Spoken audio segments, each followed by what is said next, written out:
It's so wonderful to be here. Peter and I had no idea, well maybe he did, but just how amazing Avatars Abode would be in this amazing continent of Australia. Really unbelievable. I mean, I sort of feel like it's the Garden of Eden here. And I was very surprised to hear that there are no monkeys that fly from tree to tree. But it's just a beautiful place, and we're so happy to be here. Well, today I'm talking about Baba's companionship in sickness and in health. In 1990, I had the gift given to me of going through cancer for the first time. And then in the year 2000, I had it a second time. And I say the gift because Baba has told us that if we can welcome it in a certain way, bear it in a certain way, it's a gift. Real healing is spiritual healing, whereby the soul, becoming free from desires, doubts, and hallucinations, enjoys the eternal bliss of God. Untimely physical healing can retard the spiritual healing. If born willingly, physical and mental suffering can make one worthy of receiving spiritual healing. Consider mental and physical suffering as gifts from God, which, if accepted gracefully, lead to everlasting happiness. Meher Baba. Well, when I first became ill, I had no idea. I just thought I had a sore throat, this and that. I won't go into all the physical things that happened. But anyway, my condition steadily declined. I lost weight. I thought it's because I was living in India. We were there at the time. I thought it's because I went on a diet to not eat chapatis anymore. I wanted to lose a little weight. And I thought, wow, that sure works. I'm losing so much weight. But one thing led to another, and soon it was apparent that I was seriously ill. And I won't go through all the amazing steps which Baba took us through. Suffice it to say that he makes his presence known. And one thing I wanted to say is, he doesn't take away from us what we need to go through, but he goes through it so beautifully with us. And he gives us just his little signature now and then, and we know that he's there going through it with us. So at first when I finally got the diagnosis, one of my first thoughts was, how can I have cancer? I'm so cheerful. I'm so positive. How can this happen to me? You know, I literally had that thought. Before I became a Baba lover, I had studied metaphysics, and I was a soloist at the Unity Church. I was a soloist at a Christian Science church, and I really embraced that thought. I mean, it was amazing to think about elevating your thinking and claiming, you know, just being more positive in your outlook and all that sort of thing. So when I became sick, I was like, how can this happen to me? I'm such a positive person. And then later I really thought about it, and I thought, in our society, in our culture, at least me, I sort of looked at, you know, when you get really sick or something, that God's punishing you. You know, I really had, it was deep-seated inside of me. And I even said to Peter, why do you think Baba lets this happen to people? And of course he had some good things to say to me about it, and I'll talk a little bit more about that. But towards the top of my talk here, I wanted to have Mani share a little bit, and she's also going to help close out our time together today. So this is what Mani said on the topic of suffering. From the time I was little, I knew that suffering, like everything else in creation, comes from God. I noticed how much suffering my loved ones had to go through in one way or another, especially my close family. Later I would wonder why the good people I knew received more suffering, while the not good people I knew got away with whatever they did. The answer came from within me, that suffering must surely be a very good thing, such a good thing that God would want to share it with his special ones. I asked Father about it, and he said, Never question God's love and wisdom, my child. Suffering is a passing thing given to you for your lasting benefit. I will repeat Shariar's words of wisdom. Never question God's love and wisdom, my child. Suffering is a passing thing given to you for your lasting benefit. Then Mani says, when you belong to the Lord, He takes over all that is yours, your failures, your victories, your joys, your sorrows, to work with as He wishes. With all the Baba lovers that we know of, going through all the suffering that we hear of, it is not easy to see all the compassion that we are assured of.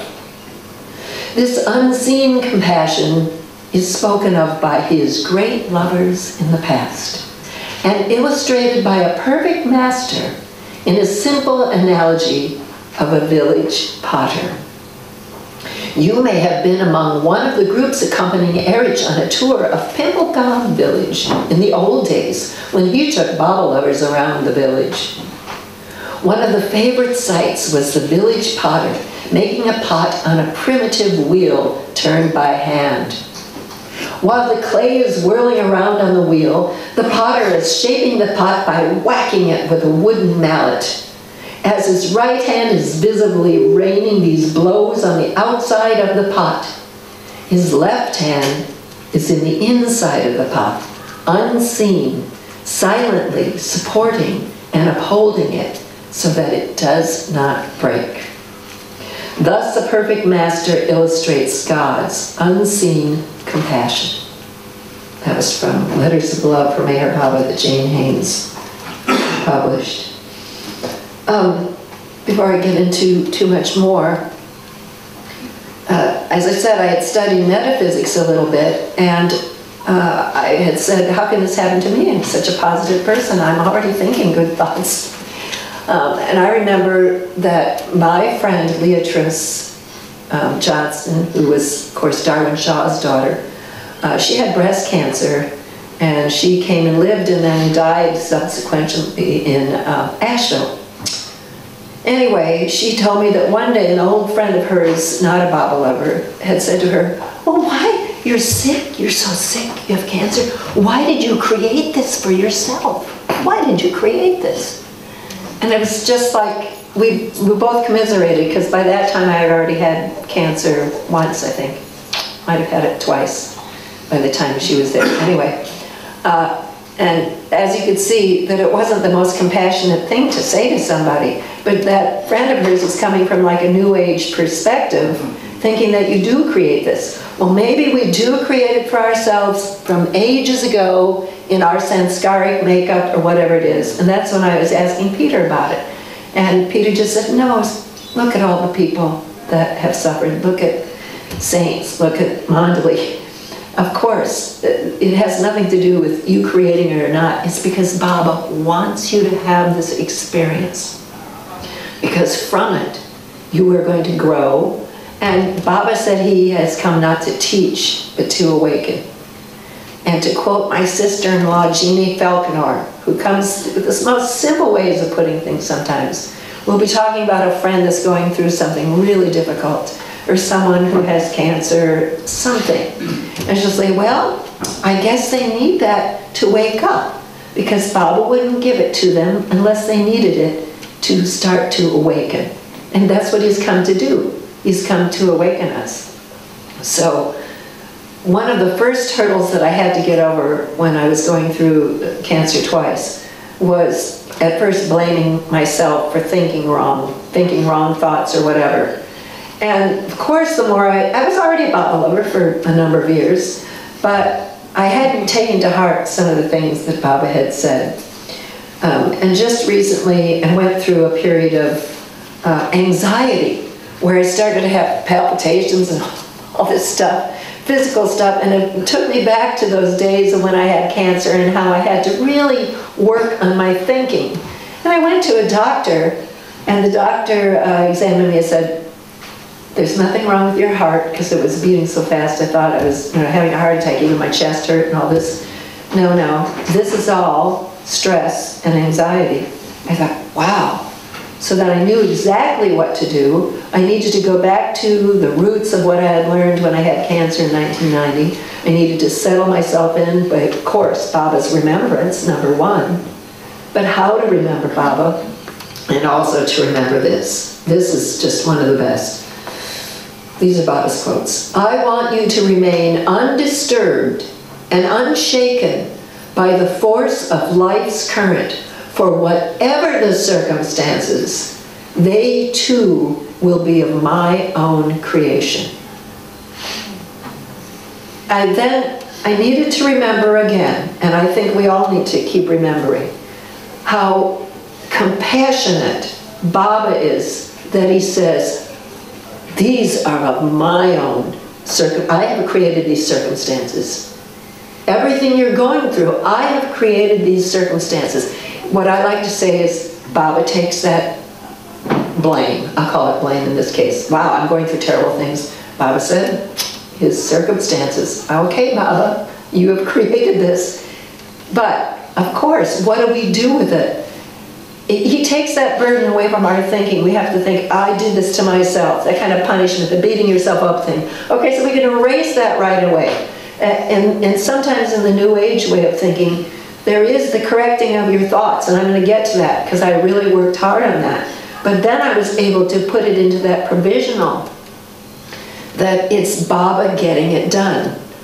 Baba is getting it done. Baba's getting his awakening on me done by me needing to go through these experiences and by him creating the circumstances that these experiences are included in. I just have kind of loose notes, so I'm just going to kind of do what I'm doing right now. It's just talking, letting Baba inspire me.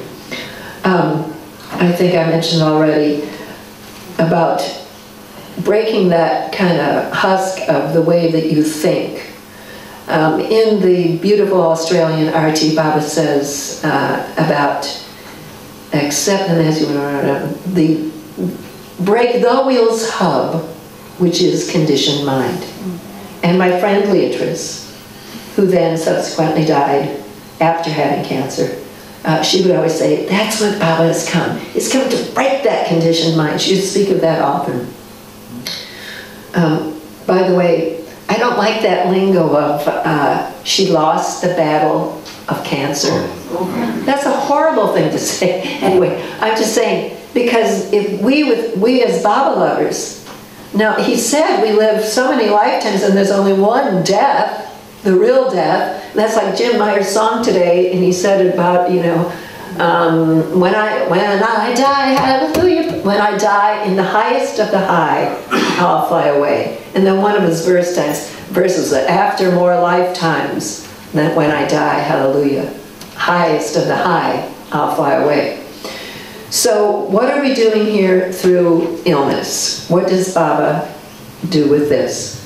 Well, I like the name of my talk to be Baba's Companionship. And Eritz would always say, make him your companion. Baba said, make me your constant companion. Well, how do I make Baba my constant companion? I need to think of him. I need to remember him. I need to do everything I can do to remember Baba. In Peter's talk, when somebody asked him about what advice do you have, remembering Baba, taking his name. So I'd like to talk about that just a little bit. I was going through the cancer, and I read a wonderful book called Love, Medicine, and Miracles by a medical doctor who had amazing results with cancer patients. And he did the sort of thing where you visualize the cancer and you have little warriors on the inside of you, your blood cells. I never like to think about blood cells much because I'm not very biological in my thinking. So I would try to think of, you know, a harmonious choir in here and all that kind of stuff. But anyway, in that he talks about positive affirmations, and I believed in that. So I would do positive affirmations, and I'm going to tell you more about that in a minute. But I found myself taking Baba's name, and I would take it, you know, Baba, Baba, Meher Baba, like that. And I would sing songs in my head, Baba's songs, because sometimes when you're so weak and you're going through treatments, you're almost too weak to sing, but you can still think the songs. You can still play on your CD player. Everything positive. So I tried to follow what Dr. Bernie Siegel said in that book, creating a positive atmosphere for yourself. People would come and visit. I said, I don't want to talk about having cancer, and I don't want to talk about negative things. Just don't mention it. You know, it wasn't that I was hiding it. I wanted to talk about the weather or whatever. I told my mother and sisters, please don't cry in front of me. Just be with me. Don't cry in front of me. I don't want to see. That was me. Maybe other people want to have that. It's not that there were tears, and we acknowledged it, but then we moved on so we could just live in the moment. So anyway, fast forward to when I had 8 months of chemotherapy. I had Hodgkin's disease. It's a very treatable cancer, but it's a very heavy protocol of drugs. There's like 8 months of that. And then I was going to go through 4 months of radiation. Well, the chemo doctor was very loving, and he just gave Peter the book of all the side effects that there might be. And yes, I did go through quite a few of those side effects. But when I went to radiation, the doctor had looked at me in the eye, and it was almost like I couldn't believe how impressionable I was. He told me all the side effects that I might get. They're supposed to do that. You have to do that. So he was telling me, and I guess I really took it in, because after 1 or 2 treatments of a 5-day-a-week for 4 months, it was a long kind of thing that was going to happen. After 2 treatments, I started to manifest all these, like sunburn feeling, all the stuff that he said I would have. And I ended up in the hospital.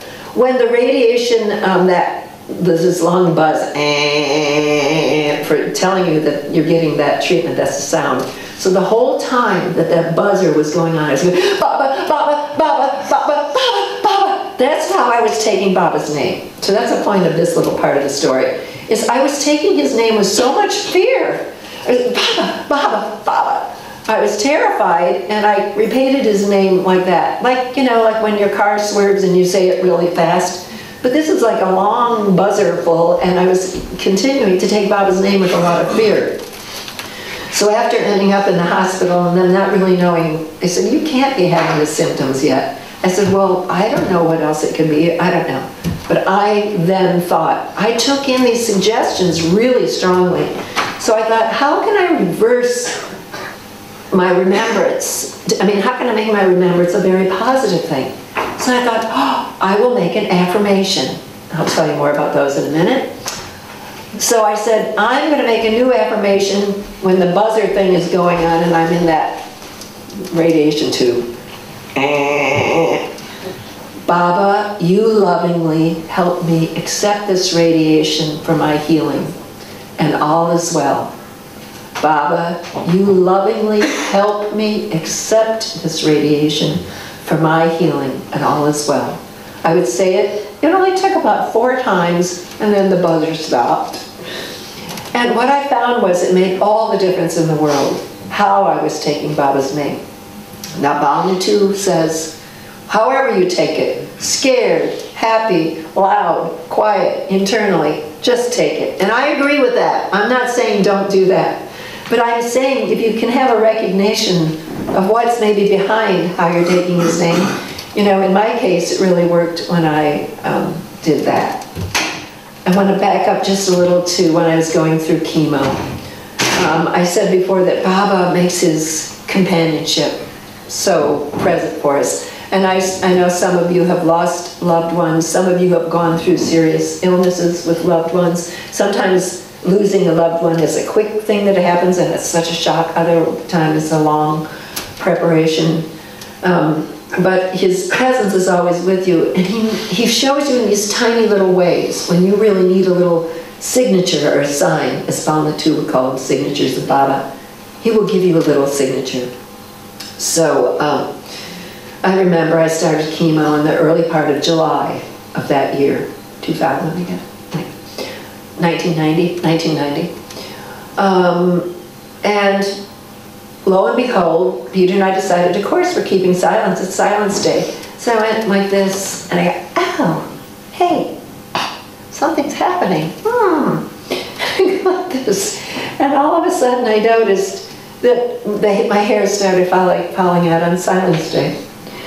And through this whole thing, Peter was so amazing. He just stayed steady and kind of lighthearted, which of course sometimes other relatives who aren't a Baba lover might not understand that. But it was just what I needed. It was just what I needed. Which Baba said when Phyllis Frederick saw him after the 1952 accident, when she went to Prague and he was still in the hospital. His eyes were so black and blue that his face was unrecognizable, which I think is why Baba kept Mara's eyes swollen so she couldn't see him. But anyway, this is a little aside. Phyllis looks at Baba and then he's like, you know, why? Because then she was shocked and she just started to have that look on her face like she was going to weep and just cry. And she was shocked at Baba's appearance. He said, why are you looking like that? And then he said, God is lighthearted, even in the crucifixion. So I thought, if Baba can be lighthearted, even in the crucifixion, and he has come to show us what the perfect man can be, and as we heard, he says, I'm more human than you, then I can be lighthearted in whatever. I mean, it's not always easy, I'm not saying that. We acknowledge it. But to try to keep the lightheartedness going, even through death.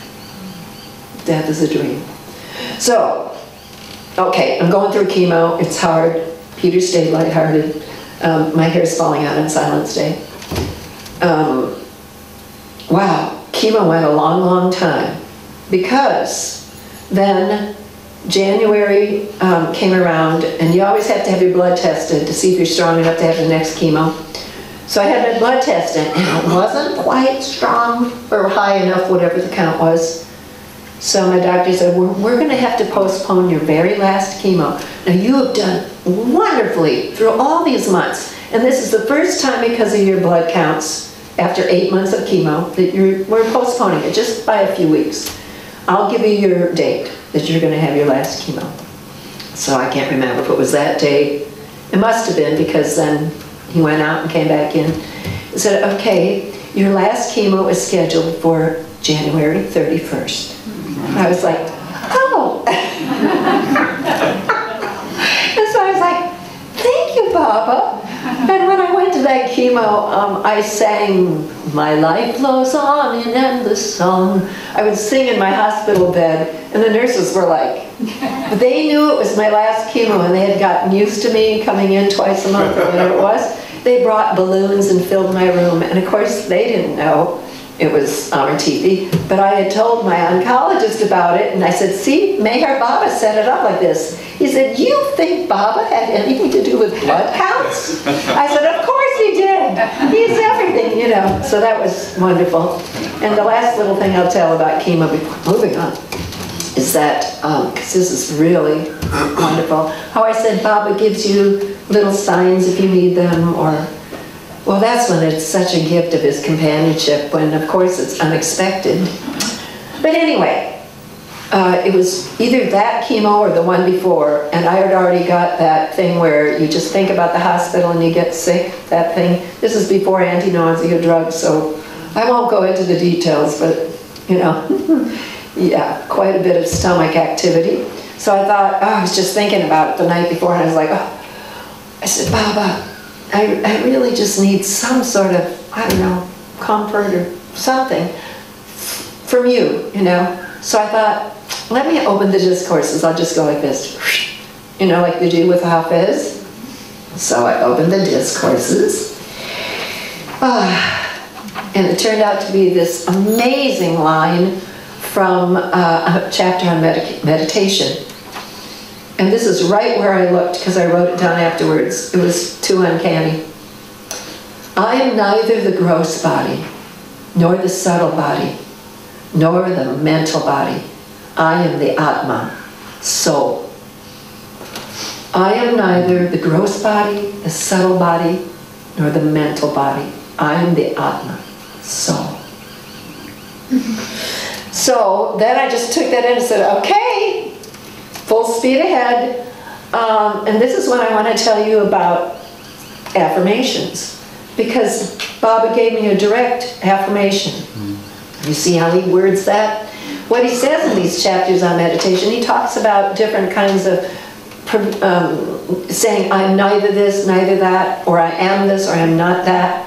The infinite God dwells within me, and I am part of the infinite. That's another line that Baba gave. The infinite God dwells within me, and I am part of the infinite.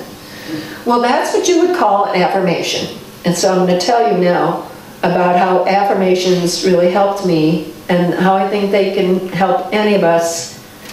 However we can remember Baba, if it's through music, if it's through doing your art, if it's through reading a story about him, whatever it is, his remembrance. But I found that I had a monkey mind that worried. And I must say, the present tense still comes back, worries. But when I was going through cancer, it was one of the few times that I actually almost stopped worrying. Because it was this feeling of surrender. It's going to be either I live or I die. It's whatever Baba wants. And for one of the first times in my life, I was just totally free because I didn't let myself worry. However, I have that mind that worries. Yeah, after all these years with Baba, I'm still worrying, okay? Like how are we going to fit 50 singers on the stage here on Sunday night? But, so I had already learned a little bit about affirmations during my singing with Unity and studying that, so forth. Well, I went once to a cancer support group, one time only, a cancer support group. And we sat around a table. It was either near the hospital or something like that, and it was all very well-meaning. And I appreciate support groups of every kind. However, when I went there, the focus was all on the blood counts and stuff. And for me, I wasn't even paying attention to that. I called Peter, my doctor. He would tell me what medicines to take, this I had to do at this time. He kept track of all that medical stuff, because I recognized early on that this illness was a gift from Baba, and that it was something that was going to actually undo a lot of stuff, maybe from lifetimes. I knew from this lifetime it was undoing some stuff. And I have no idea about other lifetimes, but Sanskar surgery, so to speak. So I went to that one cancer support group. I thought, I'll give this a try, because, you know, support each other. Well, the whole thing was about blood cells and this, and the doctor said this and that. I was like, I will never go to that support group again, I said to myself. So then I happened to have made contact with a few people in this little town where we went. We had been living in India and then went back to Illinois where I was from. And I found out that they were starting a class. And it was for anybody who had any problem of any kind. Perfect for me. So it's called You Can Heal Your Life. You Can Heal Your Life. And that's with a wonderful book by a woman named Louise Hay, who recently passed away. Well, Louise Hay was an amazing, an amazing person that brought this metaphysical way of thinking to the forefront. She's published many books. But anyway, she shows us how to do affirmations. However, I don't accept all of the affirmation thing from her style. I made it my own style, okay? Because I'm a Baba lover. So I tried affirmations once when you look in the mirror and you say, I am rich, I am prosperous. And it lasted like 5 minutes. I just couldn't do it. I couldn't do the prosperity thing. This was years ago. And I was a Baba lover, just beginning. You know, I said, I don't think Mayor Baba would want me saying I'm rich, I'm prosperous. I mean, it's not, you know, he's more like taking everything away, which later, of course, I learned even more of. So I started to go to this class, fast forwarding into the cancer, with the Louise Hay, the affirmations, and it was so wonderful. Like the first class, the chapter was, the affirmation was, I am willing to change. You had to say it like 100 times a day. I am willing to change. I thought, this fits with my Baba self. I am willing to change. I remember going to the refrigerator, opening it, and seeing that Peter had put the milk on the shelf that I didn't normally put it on. And I started to change where I started to move that milk, and I said, wait a minute, I'm willing to change. I can let that milk sit right there. I don't have to, again, the conditioned mind, that old cracking it, your own way, your own ego, everything.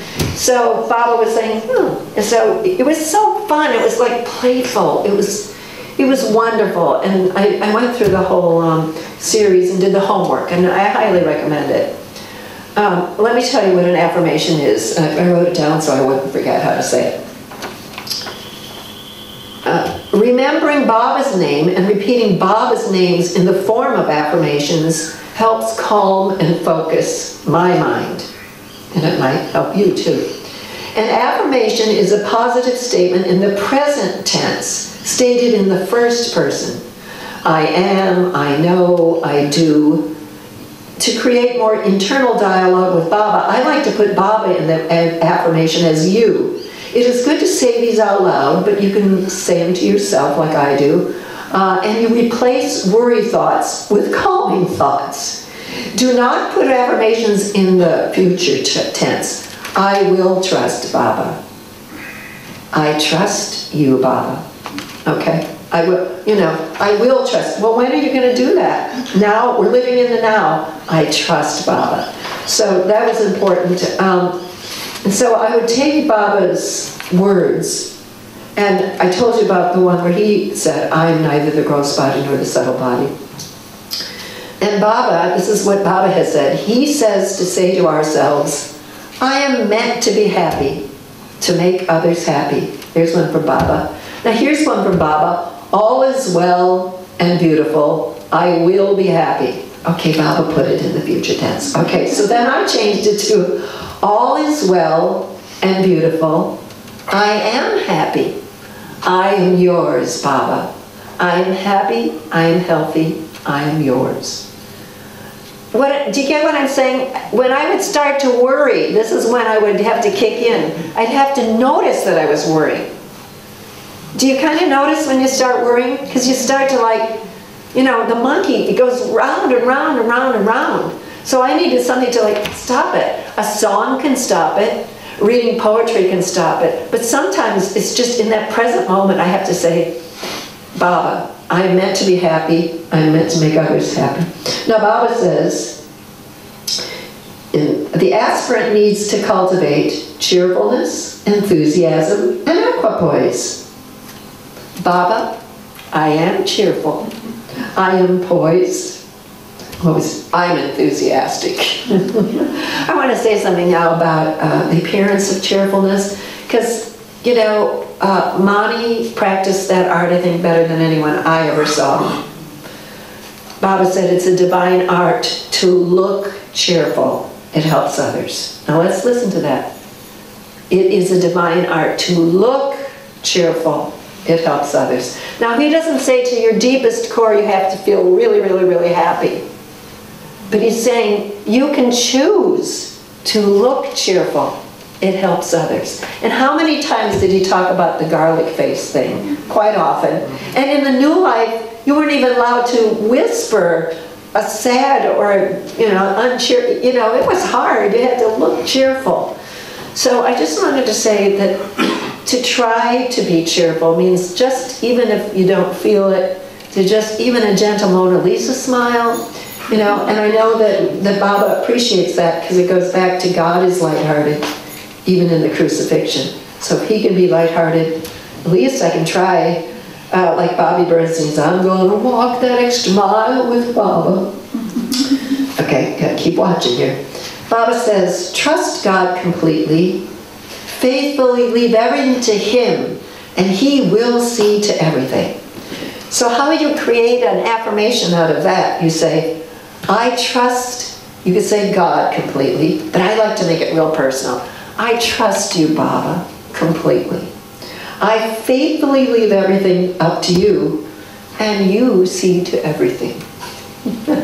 So just think about how you can turn that around.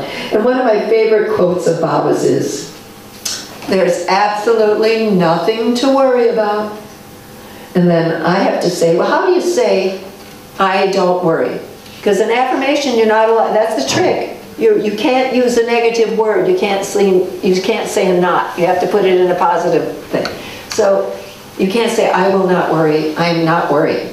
You have to say, what's the opposite of worry then? Trust. So then you say, Baba says, don't worry, be happy. Baba, I trust you, I'm happy. So that's it right there. Then I made some of my own up. Baba helps me do everything I need to do. Baba is getting it done. Baba helps me do everything I need to do. Baba is getting it done. And rather than saying in the third person, Baba, you are helping me do everything I need to do. You are getting it done. All right, I think that's enough on affirmations. But suffice it to say that I still use them now. When I have those anxiety attacks, I went right back to it, right back to affirmations, right back to singing Baba's name over and over and over again. My blood pressure went down, the pulse went down, and I'm happy to tell you that it worked. All right, let me see here. I was worried I wouldn't have enough to say, now I'm afraid I have so much to say. Okay, all right. Another part of when I went through, as I go through sickness and health with my beloved as my companion, is facing death. And that's what Bernie Siegel in his book, Love, Medicine, and Miracles said. He said to all us cancer patients, he said, it's really good if you read those survivor stories from, the Holocaust, and you read all these near-death experience books, because they're going to help take that edge off. And of course, being a Baba lover, I did read those books, and they're amazing, and recently I read them again. Those people who, have near-death experiences, and they see a tunnel, they see a light, and more than 9 times out of 10, they said they didn't want to come back. But they had to come back because there was a being on the other side, or they had to come back. Because one woman said in her book, she said, I had 6 kids, and I was very attached to them. And she actually died of legally dead and then came back to life, of a complication from after having childbirth and a hysterectomy or something like that. And she said, it was so beautiful that the last thing I really wanted to do, I didn't even think about them waiting back there. I just wanted to stay in that presence and in that beauty because there was so much love. It was wonderful. So recently I read up on that again because my mother is close. She's on hospice care right now. So I read some of those books again. And I read what Baba has to say about death. So many of the beautiful things. And remember those early stories when his brother Jamshed died and everybody was really upset. And Baba got upset with their upsetness. He said, if you could see him, he's with me. He's with me.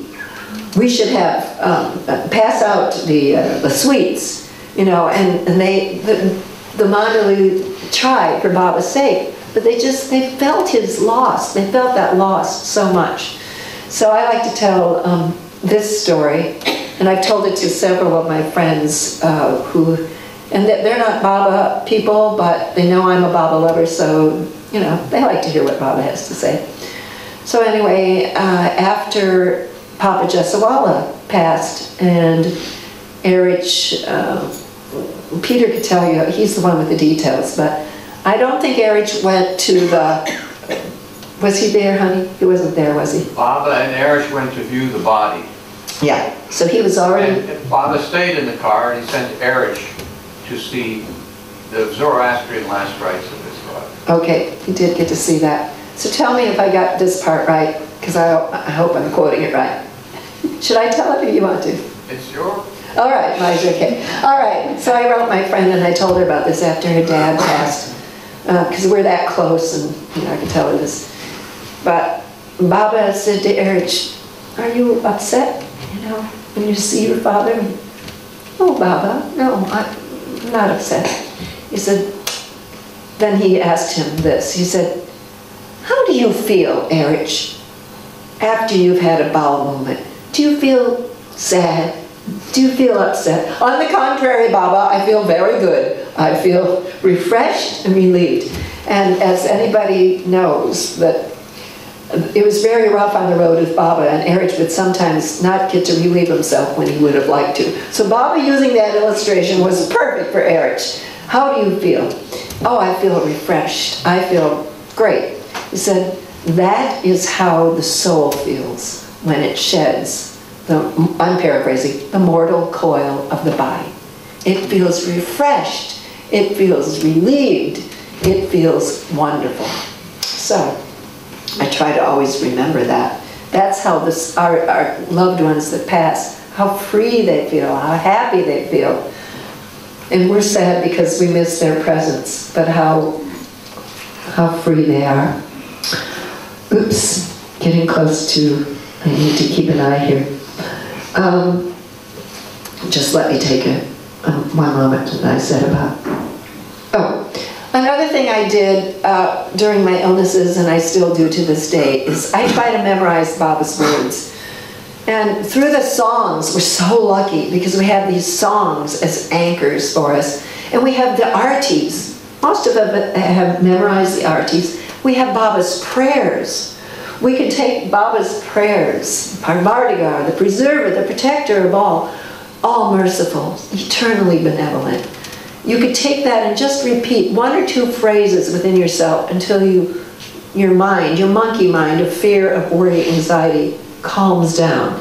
We have all that. So I tried to memorize the 7 realities because the one that inspired me, I'm not going to recite the whole thing, but the only real poise is that the only real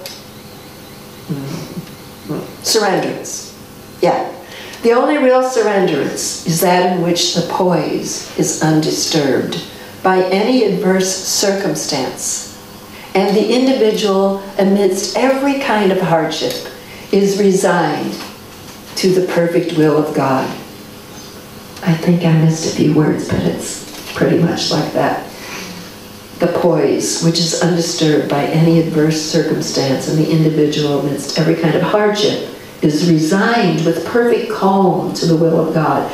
So whether that is an illness, a divorce, a financial crisis, a death in the family of a child, the most hard things that you can think of, the poise. One of Baba's close ones, I'm reading out of glimpses now, because this came to me when I had cancer. I had worked for Balna 2, typing, tick, tick, tick, and I remembered this because it made such an impact on me, because I actually love to think about life and death and, you know, what we're doing here. So this is from Glimpses, and it has comforted so many people. One of Baba's, quoting from Glimpses, one of Baba's close ones was distraught over the death of his young wife, who had suffered from a health condition. He felt he had been negligent, and this may have been the cause of her death. His negligence. Baba conveyed points for a reply. The main point was that there was no such thing as, quote, premature death. And then Baba said, I think it was Adi that was writing the letter, no amount of medical assistance or neglect could ever alter the divinely ordained moment of one's coming to Baba, coming back to Baba. So no amount of medical assistance or neglect could alter the divinely ordained moment of one's coming to Baba. This man's wife was destined to come to Baba on that day, so there was no need for the husband to worry. Rather, he should feel happy at her return to Baba, the eternal life. Baba's explanation comforted the man's heart and wiped out the thoughts of guilt weighing on his mind. See how compassionate Baba is? That's what I want us all to think about today. Is it's not that he's giving us these trials and tribulations and sufferings as a punishment. No. He says, boy, was this fun to read when I was going through cancer. Slightly sarcastic, I'm sorry. But I thought, let me turn to some other writings of Baba. And I've always loved the highest of the high. But I wasn't remembering how tough he got towards the end. But it was just the medicine I needed. Just the medicine I needed. Because that, and of course, in a lot of the new life conditions that he gives, is like, hey, you're on your own. If I am the highest of the high, my will is law. My wish governs the law, and my love sustains the universe. My love sustains the universe. Whatever your apparent calamities and transient sufferings, they are but the outcome of my love for the ultimate good. Therefore, to approach me for deliverance from your predicaments, to expect me to satisfy your worldly desires, would be asking me to do the impossible, to undo what I have already ordained. And then, I won't read the rest of it, but he goes into, don't ask me for a good job, don't ask me to save your life, that's the one I read, but ask that you could be such, that you could be worthy of laying down your life for such as one as Baba. I was like, whoa, okay. It takes that edge off of death when you can think about how can I live until I, apparently die, but really just change my coat. A few more quotes and then I'm going to end here. The remedy for all ills is only this, to remember me constantly, wholeheartedly. According to the law that governs the universe, all suffering is your labor of love to unveil your real self. I like to think of childbirth and labor and how afterwards, usually, hopefully it's a wonderful birth, but it was so painful, but afterwards, there's the beautiful baby. So the labor that each one of us is individually going through, the labor of love to reveal our real self. And then of course that wonderful Hafiz. I am a slave of the Master who has released me from ignorance. Whatever my Master does is of the highest benefit to all concerned. I want to talk, I just have a few minutes to talk. I mentioned a minute ago that my mother's going through dementia. Whatever my Master does is of highest benefit to all concerned.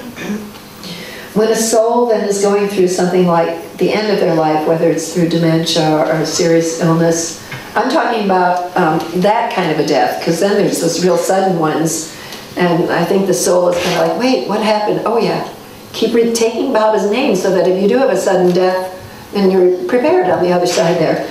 But for the longer ones where we have a little time to prepare, it's so beautiful to see whatever my Master does is the highest benefit to all concerned. Because those who get to be with that loved one who is coming to that threshold, going to get a new coat, as Baba said, those of us who then can be the midwives of that experience, it's our privilege to experience that with someone. I think we would all agree to that. What a privilege it is. About dementia, I just wanted to say a little bit, because it's the path that I've been thinking about a lot with my mother and her journey of about 6 years, and now quite a bit. She doesn't speak much, and she likes to sign a little bit. She'll go like this or like that, and occasionally she'll say a few words. But when I first heard the diagnosis from my mother, I said, what does Baba say about dementia? Well, I couldn't find anything about dementia. Then I would go to these dementia things, and they always talked again, back to my thing about the blood counts and stuff. It wasn't really my thing, the physical, biological aspect of living in a body. So they would talk about brain plaque and this and that, and all that stuff is beyond me. The brain thing is working. So I thought, oh, what does Baba say about the brain? I bet he said something about the brain. So then I found a quote that Baba said about the brain, and I love it so much. And I remind myself of this when I see my mother. And when I see somebody brain damaged that has been brain damaged through a bad accident, and who could even be in a coma. We don't know what experience those people are having. We only see from the outside looking in. So Baba has said this: the soul is not the brain. The brain is the soul's instrument. It functions the brain. So the soul functions the brain. So therefore, if the brain is the apparent reason for a brain damage or dementia, whatever the experience is. That brain is acting out what has already been in that script by Baba, that script of my individual life, and that soul needs it for awakening. But also, it's the soul's experience, and that's a good thing. And I looked up online, you can hardly find one good thing about dementia. You can't. They won't say any. So there are a few things. That maybe it's for others to learn how to serve those who are going with it, to be companions, of course, but to lovingly experience that with our loved ones. I just wanted to say that because, it's a profound thing being with somebody that has gone into a dimension. It's all individual. It's their soul needing that experience. And my soul, whatever my master does, is the highest benefit to all. I'm concerned. I'm with my mother. I'm concerned. So whatever he does is of the highest benefit to all concerned. So I want to end my little, thank you so much. I've really enjoyed revisiting these themes and having the reminder myself. I'm preaching to my own choir right here, believe me, because I still worry, I've since I got well again, then that monkey mind, comes in. But I wanted to end with a little illustration from Mani. Years before Mani passed, Mani would have those dreams, and there's even that lovely book called Dreaming of the Beloved. So this one is not in there. But she woke up one day, and she told us about it. I happened to be there in the hall, and of course she repeated her stories over time, because she loved her dreams. And she said, I woke up one day, and it's as if I heard a voice. I didn't really hear a voice. She wanted us to know. I didn't really hear a voice, but I felt the voice say within me, I am the bird. I am not the cage. Isn't that wonderful? She said, I am the bird. I am not the cage. And then she went on to tell us, and I noticed that we get to stay in Judith's cottage right now. It's wonderful. There's a copy of, I believe, The Conference of the Birds. And Mani would tell us how much she loved it. It was one of her favorite things to read. So Baba gave her this visitation. Anyway, this little message, I'm the bird, I'm not the cage. So then Mani, towards the end of her life, became ill with a serious, I don't really know what kind of cancer. Let's just say she became very ill. And when she got the diagnosis, I'm told, I was not there at the time, she said, well, I said, Baba, you and Mara have to help me through this. And of course they did, you and Mara have to help me through this. What I was told was that Mani sang until the very end. Mani sang until the very end. She'd sing all the English, the ghazals, the Baba songs, everything. She just kept singing. Her twin nephews came, and she was very, very weak, but they sang. So to the very end, she sang. But shortly before she passed, we were getting those letters. I don't think they were emails yet, but maybe they were, from Goher. And Goher wrote, well, this is happening with Mani and all that. And this is also, it was confirmed because I read it in the Joyous Path. And Mani sent a message. And Mani, in her way of being that person, the divine art of looking cheerful, her God brother, being lighthearted even in his crucifixion, Mani sent a message to all of us. She said, well, the bird is singing happily away, but the cage is in need of repair. So that was Mani's message to all of us. The bird is singing happily away, but the cage is in need of repair. So then I wrote a little round, and now you have to do it with me. Okay? I am the bird, I'm not the cage. That's the first part. I am the bird, I am not the cage. Again, I am the bird, I am not the cage. And the second part goes, I I am the bird, I am not the cage. I am the bird, I am not the cage. Again, I am the bird, I am not the cage. And then we get to make up bird sounds.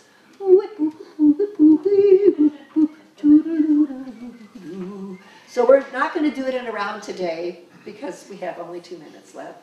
But I want us to sing the low part, the high part, and then I want us to make some beautiful Australian or wherever you're from around the world or creative bird sounds.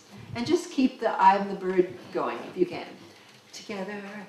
I am the bird, I am not the cage. I am the bird, I am not the cage. Whippo, whip, whippo, whippo, whippo, whippo, doo-doo-doo-doo-doo-doo. Keep doing that. I am the bird, birds, I am not the, keep birds.